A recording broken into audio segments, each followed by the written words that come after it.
नमस्कार, मेरा नाम है राज के वर्मा और आप देख रहे हैं एडिटर ऑन ग्राउंड जीरो। आज मैं आपको लेकर चलूंगा मोरजिम, जहां हाई कोर्ट के आदेश के बाद एक बड़े लेवल पर डेमोलिशन ड्राइव चल रहा है। बचपन से रह रही हूँ यहाँ पे, जब पैदा हुई तब से कितें जालें हांगा, कितें जालें आतां गोंयकारांक आमकां हें करतात मरे आनी भायल्या लोकांक तुमी ते एक घाटी बीन येता तांकां तुमी कोंबली जाताची जागा बीन दिता आनी तांकां कितें वोटिंगे खातीर शेतांतल्यान कित्याक काडली तेणी आनी लोकांनी तेज्या खातीर म्हाजेर चडयली म्हणून लोकांनी ताका मारले धरून। दरअसल CRZ यानी कि वो इलाका जो कि समंदर किनारे का है, केंद्र सरकार एनवायरनमेंट प्रोटेक्शन एक्ट 1986 के तहत ये कानून लेकर आई थी, जहां पर कोस्टल लाइन, नदियों के मुहाने, रेतीले टीले या दूसरे ऐसे फॉरेस्ट एरिया जहां पर कंस्ट्रक्शन नहीं हो सकती और अगर कंस्ट्रक्शन होती है तो वहां का पूरा इकोसिस्टम उसकी वजह से प्रभावित हो। आपको बता दें, गोवा के लिहाज से और ज़्यादा खास हो जाता है। गोवा का करीब 105 किलोमीटर का कोस्टल लाइन है और इस एरिया में कंस्ट्रक्शन पर पूरी तरह से प्रतिबंध है, लेकिन उसके बावजूद भी दुनिया भर की कंस्ट्रक्शन यहाँ पर हो रही है या होने वाली है या प्लानिंग में है। लेकिन इस सब के बीच मोरजिम को लेकर जो आदेश हाई कोर्ट ने दिया है वो सभी के लिए एक आई ओपनर है। तो आज चलेंगे हम मोरजिम में, देखेंगे डेमोलिशन ड्राइव की एक एक तस्वीर और उन लोगों से भी बात करने की कोशिश करेंगे जिनके घर या कमर्शियल प्रॉपर्टी पर बुलडोजर गरज रहा है।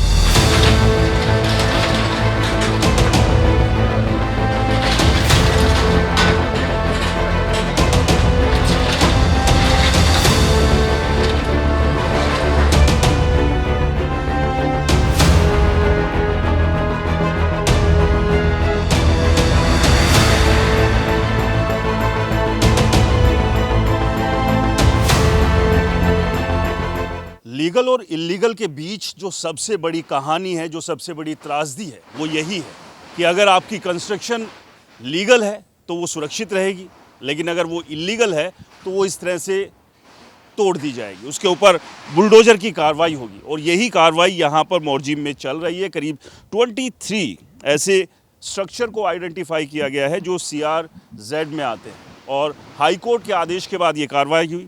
और जो आप ये बड़ी सी इमारत देख रहे हैं, इसे माझी घर योजना के तहत लीगल किया गया था, लेकिन यहाँ पर सिर्फ 91 स्क्वायर मीटर एरिया को ही लीगल किया गया था। बाकी का जो एरिया था वो इलीगल कंस्ट्रक्शन है। लेकिन सबसे बड़ी बात यह है कि जब इतनी बड़ी इमारत है तो उसमें अगर आप ये कहें कि नहीं 91 स्क्वायर मीटर का एरिया ही आपका लीगल होगा, बाकी इलीगल होगा, तो ऐसे में वो क्या करेगा? क्या बाकी के हिस्से को खुद से तोड़ेगा? तो सरकार को भी यहाँ समझना चाहिए था। लेकिन अब जो ये कार्रवाई हो रही है वो हाई कोर्ट के आदेश के पर हो रही है और लगातार डेमोलिशन जो है वो इस एरिया में चल रहा है। पिछले 3 से 4 दिन पहले से ये डेमोलिशन शुरू हुआ है और कौन कौन सी स्ट्रक्चर अब धीरे धीरे इसके दायरे में आएंगे ये भी अपनी आप में बड़ी इंपॉर्टेंट बात है। लेकिन सबसे बड़ी बात यह है कि क्या सिर्फ ये कार्रवाई इन 23 स्ट्रक्चर पर ही आकर रुक जाएगी, क्योंकि CRZ के दायरे में और भी बहुत सारी ऐसी कंस्ट्रक्शंस है, ऐसी कमर्शियल और रेजिडेंशियल कंस्ट्रक्शंस हैं जिन पर कार्रवाई भविष्य में हो सकती है। और आज इस पड़ताल में, आज ग्राउंड जीरो की इस रिपोर्ट में मैं आपको बताऊंगा कि अगर आप गोवा में कहीं प्रॉपर्टी खरीदने की सोच रहे हैं या आप चाह रहे हैं कि उस प्रॉपर्टी पे कुछ कंस्ट्रक्शन करें, तो किन बातों का ध्यान रखना बेहद ज़रूरी है, वरना एक दिन आपके घर पर भी के सामने भी बुलडोजर खड़ा नजर आएगा।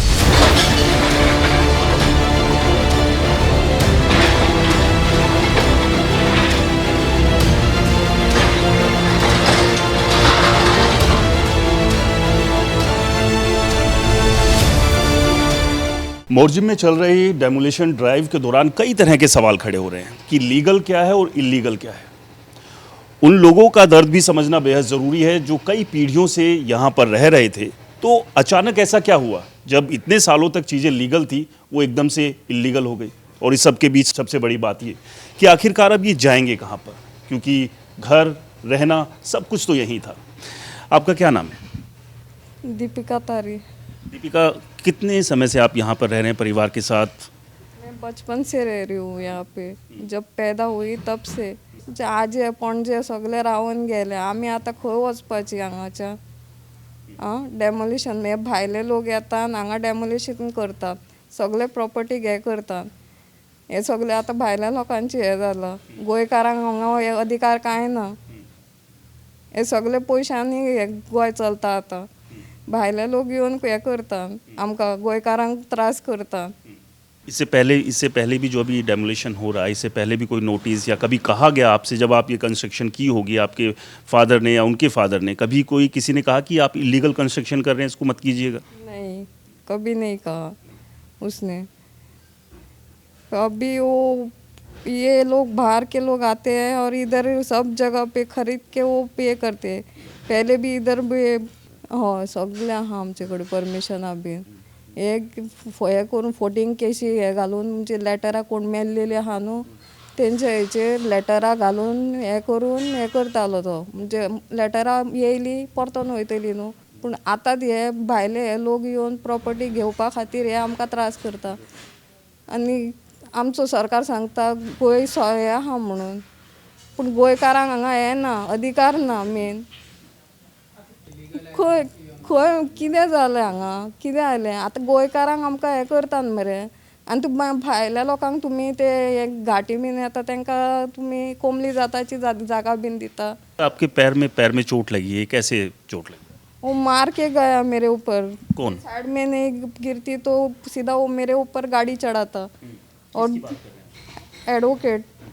क्या हुआ था उस दिन, क्योंकि वो लोग ये कह रहे हैं कि आप लोगों ने एडवोकेट के ऊपर हमला किया? हम लोगों ने एडवोकेट, मैं उसको पहचानती भी नहीं थी, मैं उसी दिन आई थी। क्या हुआ क्या था उस दिन, आप एक बार बताइए, अपनी कहानी बताइए, क्योंकि दूसरी तरफ से तो आप लोगों के ऊपर आरोप है। बाहर गई थी वो कोई लोग आया है इसलिए बाहर देखने के लिए गई थी, वो साइड में देखने के लिए गई थी।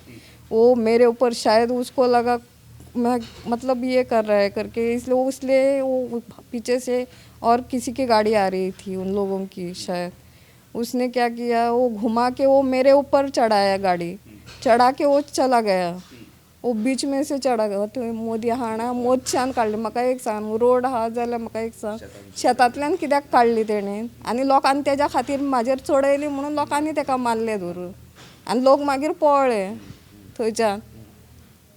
पयले दिसा तुका हें जायना मागीर हें जाता तुका आंग बीन म्हाजें आतां सगळे दुखतात।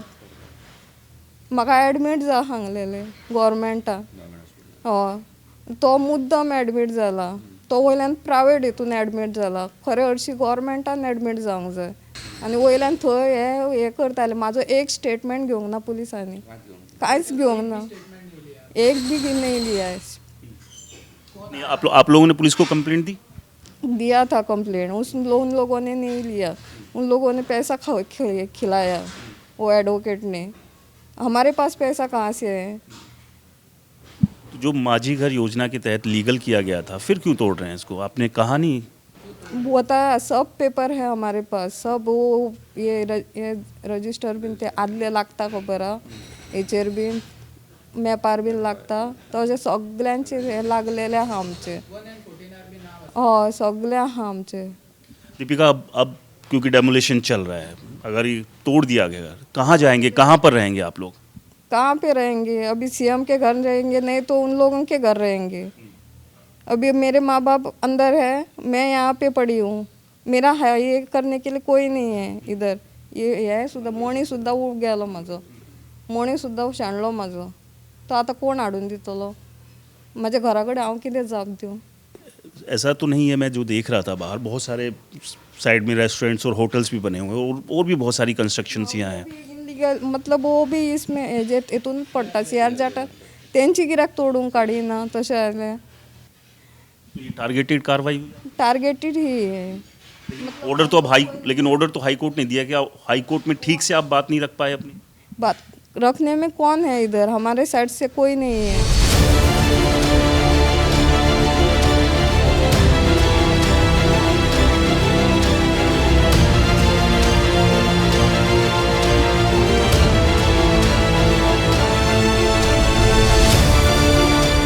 दीपिका ने जो आरोप लगाए, दीपिका जिनका घर भी इसी डेमोलिशन ड्राइव में टूट रहा है, उनका कहना है कि इससे पहले यहाँ पर जो लॉयर है, लैंड ओनर और CRZ के जो लोग आए थे यानी कि इंस्पेक्शन करने के लिए, उस दौरान एक बड़ा यहाँ हादसा हुआ।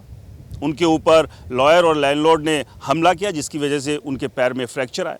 लेकिन दूसरी तरफ लॉयर भी गंभीर रूप से घायल है। उनका आरोप है कि जब वो लोग यहाँ पर आए थे तो यहाँ रहने वाले लोगों ने उनके ऊपर हमला किया, गाड़ियाँ तोड़ दी गई और हालात किस तरह के बने उसको हम समझेंगे। मेरे साथ मेरे सहयोगी है नैनेश्वर। डेमोलिशन ड्राइव चल रहा है, लेकिन उससे पहले एक बड़ा इंसिडेंट यहाँ पर हुआ था। क्या कुछ हुआ था उस दिन जो आपने जो पूरी डिटेल्स यहाँ से पुलिस और अपने सोर्सेज से निकाली? देखिए सर, अगर देखने गए तो जिस दिन जो अटैक हुआ था उस दिन जो आरोप लग रहे हैं और जो एडवोकेट बता रहा है, जो भी सोर्सेज से, पुलिस सोर्सेज से जहाँ इन्फॉर्मेशन मिल रही है लोकल से, इसकी तरफ से ये जो रास्ता है यहाँ से वो आया था, यहाँ से वो टर्न करके वहाँ पे जो डेमोलिशन चल रहा है वहाँ जाने वाला था। लेकिन यहाँ पहले देखने गए तो यहाँ पुलिस कोई भी नहीं पहुँचा था। एक ऑफिसर, CRZ के ऑफिसर्स थे, उनकी वो आगे खड़े थे, उनकी गाड़ी आगे थी और ये जो एडवोकेट है अंकुर कुमार और उसका जो क्लाइंट था वो उसके साथ था। यहाँ पहुँचने के बाद वो आरोप लगा रहा है कि इसके ऊपर अटैक किया, एक ग्रुप ऑफ द पीपल ने अटैक किया। उसके बाद अगर हम लोगों ने देखा तो यहाँ पे ये जो अटैक किया है, यहाँ पे आप देख सकते हैं कि यहाँ पे उनके जो कांच है वो गिरे हुए हैं, यहाँ पे पत्थर दिख रहे हैं, यहाँ पे वो जो चप्पल किसी का है वो दिख रहा है। तो यहाँ पे वो ऐसा गाड़ी रिवर्स में डाल रख के यहाँ से टर्न करके वो भागने के लिए जा रहा था, लेकिन उसी टाइम पे वो अटैक हो गया। और उसी टाइम पे अगर देखने गए तो यहाँ पे उस साइड में भी पीछे डालने के लिए जगह नहीं है, इस साइड में भी अगर देखा तो यहाँ पे वो रास्ता बहुत ज़्यादा तंग है। अगर यहाँ से गाड़ी आपको रिवर्स लेना तो बहुत ज़्यादा दूर तक आपको लेके जाना होगा, जो संभव नहीं है, और टर्न आप तुरंत नहीं कर सकते। यानी कि उसी के चलते ये अटैक ज़्यादा गंभीर हो गया। अटैक होने के बाद ये भी आरोप लगा है कि अटैक होने के बाद उससे रिटर्न लिया कि जो भी कंप्लेंट्स इसने डाला है वो सब कंप्लेंट्स पीछे हटवाने के लिए रिटर्न लिया गया और उसको नया कपड़ा दिया गया, दूसरा कपड़ा, जो कि ऐसा लगे कि इसके ऊपर किसी ने अटैक नहीं किया है, उसको लिख के लिया ऐसा आरोप अब अगर देखने गए तो वो जो एडवोकेट जिसके ऊपर अटैक हुआ था वो एडवोकेट भी अब कर रहा है। सच क्या है, झूठ क्या है, ये तो इन्वेस्टिगेशन के बाद साफ हो जाएगा। लेकिन डेमोलिशन की कार्रवाई अभी भी चल रही है और ये फिलहाल अभी थमने वाली नहीं है, क्योंकि हाई कोर्ट का स्पष्ट आदेश है कि इन तमाम स्ट्रक्चर्स को गिराना है।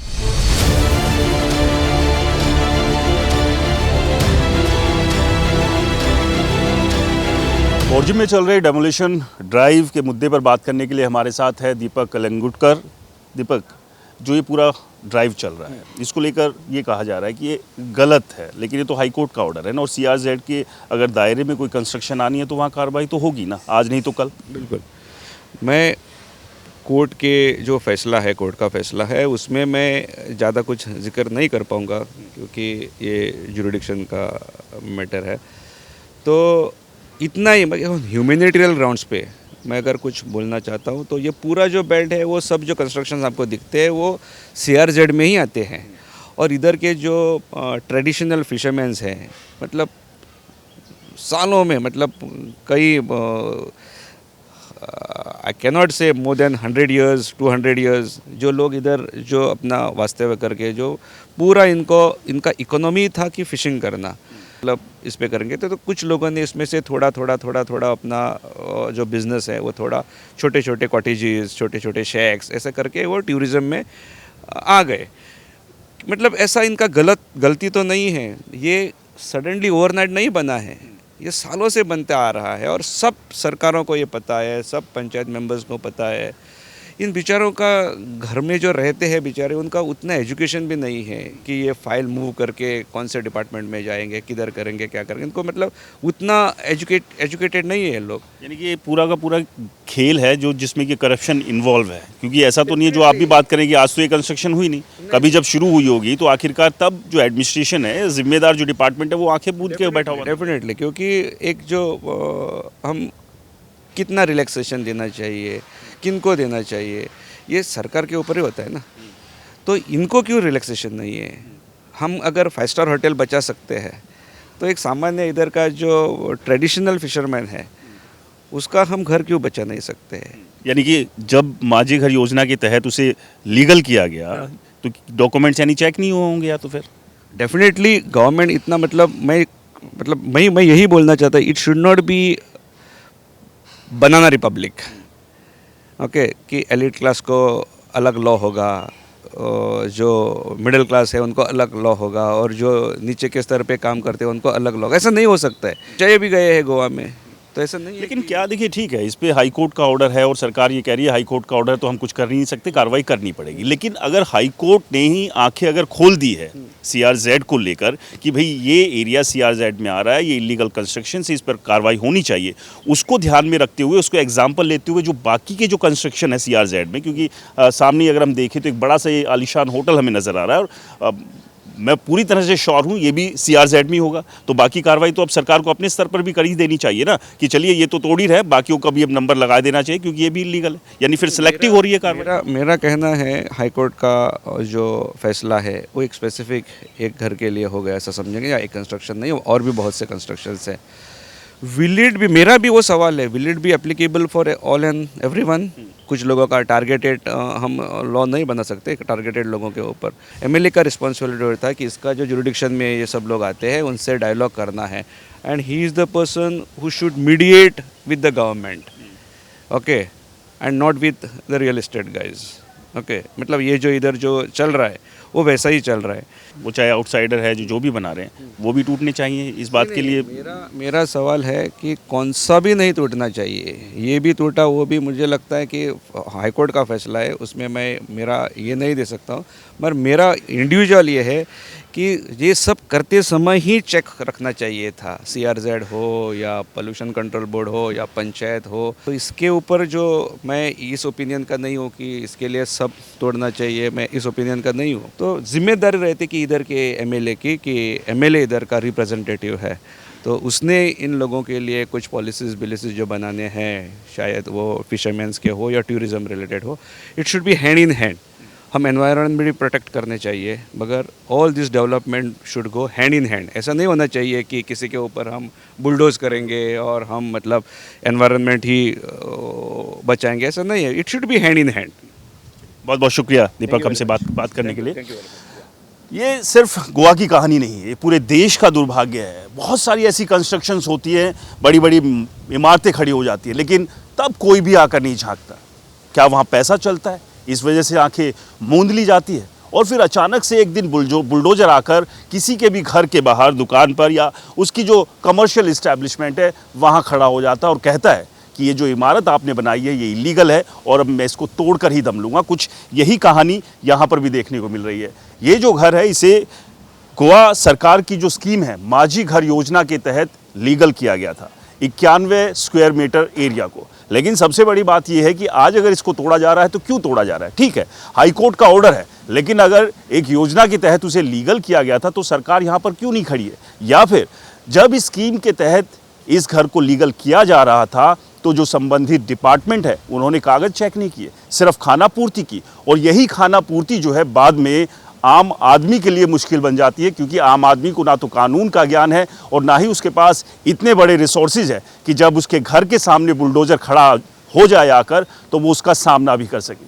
लेकिन उसके बाद जो तस्वीर बनती है वो इस तरह की तबाही की तस्वीर बनती है, और इस तबाही पर वो आम आदमी सिर्फ और सिर्फ आंसू बहाता है। लेकिन अगर इस तबाही के दूसरी तरफ आप वो तस्वीर देखने की कोशिश करेंगे, मैं नहीं कहता कि वो CRZ में आता है, लेकिन जांच होनी चाहिए, क्योंकि जिस दायरे में ये कंस्ट्रक्शंस हैं, ये स्ट्रक्चर है, करीब करीब उसी दायरे में ये भी है। तो अब हाई कोर्ट ने कह ही दिया है कि CRZ में आने वाले तमाम, यानी कि उन स्ट्रक्चर्स को हटाओ जिनकी शिकायत गई थी। तो इसी को एग्जाम्पल लेते हुए सरकार को बाकी की जितनी भी इस्टेब्लिशमेंट्स हैं उन पर भी कार्रवाई करनी चाहिए। या फिर ये टारगेटेड है, या फिर इतना भर है कि नहीं भाई हम कुछ नहीं कर सकते, हाई कोर्ट का ऑर्डर है, आप भी चले जाइए वहाँ पर। तो सवाल कई हैं, इन सवालों के जवाब हमेशा से देश का आम आदमी ही ढूंढता रहा है, लेकिन वो सवालों के जवाब उसे मिलते नहीं हैं, क्योंकि प्रशासन और शासन एक समय पर आकर ये कह देते हैं, पल्ला झाड़ लेते हैं कि हम कुछ नहीं कह सकते, हम नियम के साथ बंधे। लेकिन जब उन नियमों के पालना कराने का समय होता है तब कोई नहीं बोलता।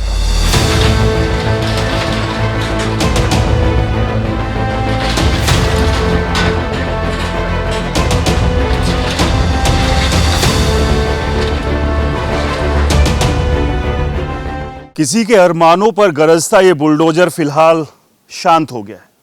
कुछ देर के लिए शांत हुआ है और शायद ये कह रहा है कि इतनी तबाही के बाद मैं भी थक गया हूँ, थोड़ा सुस्ता लेता हूँ, उसके बाद फिर उसी काम पर लगूंगा जिसकी जिम्मेदारी मुझे दी गई है। तो मोरजिम में जो डेमोलिशन ड्राइव चल रहा है, हाई कोर्ट का आदेश है और उसकी पालना ये बुलडोज़र लगातार कर भी रहा है और एक के बाद एक उन तमाम स्ट्रक्चर को गिराया जा रहा है जिन्हें गिराने के आदेश हाई कोर्ट ने दिए। लेकिन मानवता के लिहाज से भी कुछ सवाल है जिनका जिक्र हम शुरुआत से कर रहे थे कि जो परिवार इतने सालों से यहाँ रह रहे हैं अब वो कहाँ रहेंगे, उसकी क्या व्यवस्था होगी, या सिर्फ एक कानूनी आदेश जो है उनकी पूरी ज़िंदगी को तबाह कर देगा। वो जो बचपन कभी इन घरों में बीता होगा, जो किलकारियाँ यहाँ गूंजी होगी, जो खुशियाँ यहाँ मनाई गई होगी, वो फ़िलहाल अभी मातम में तब्दील हो गई है। लेकिन सवाल वही है कि नियम से बढ़कर कुछ नहीं है और जब नियम की बात आती है तो उसकी पालना कराने के लिए इसी तरह के बुलडोज़र को आगे भी किया जाता है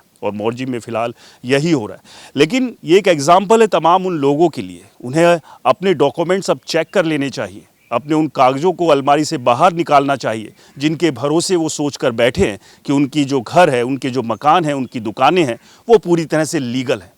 ऐसा नहीं है, क्योंकि एक दिन कोर्ट का एक ऐसा ही आदेश आपके लिए भी आ सकता है और फिर आपके घर के सामने ऐसा ही एक बुलडोज़र खड़ा होगा। तो इसलिए सचेत हो जाइए और इसे एक उदाहरण मानिए।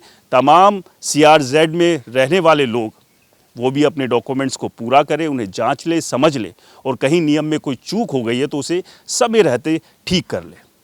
लेकिन आखिर में जाते जाते एक सवाल शासन और प्रशासन के साथ भी छोड़कर जाऊंगा कि आखिरकार इतने सालों बाद ही इस तरह की कार्रवाई क्यों होती है। शुरुआत में जब अगर इलीगल कंस्ट्रक्शन कोई हो रहा है, नियम के विरुद्ध अगर कोई काम चल रहा है, उसे तभी क्यों नहीं रोक दिया जाता? तब आखिरकार वो जिम्मेदार अधिकारी क्यों चुप रहते हैं, क्यों सोए रहते हैं, क्यों आंखें उनकी बंद रहती है? क्योंकि अगर उसी दौरान आप किसी के भी ज़मीन या उसके घर पर जाकर कह देंगे कि आप जो ये कर रहे हैं ये इलीगल है, इसे मत कीजिए, शायद वो रुक जाएगा। खैर, अब देखते ये है कि ये जो कार्रवाई यहाँ से शुरू हुई है, बड़े बड़े जो सेलिब्रिटीज़ के होटल्स, विला या शेक्स बने हुए हैं और जिन पर भी आरोप लग रहा है कि वो भी CRZ में आते हैं, वहाँ भी क्या सरकार कार्रवाई करेगी? तो ये थी मोरजिम से आज की एडिटर ऑन ग्राउंड रिपोर्ट। आपसे फिर मुलाकात होगी किसी नए मुद्दे पर, नए सवाल के साथ। तब तक के लिए मुझे दीजिए इजाज़त। नमस्कार।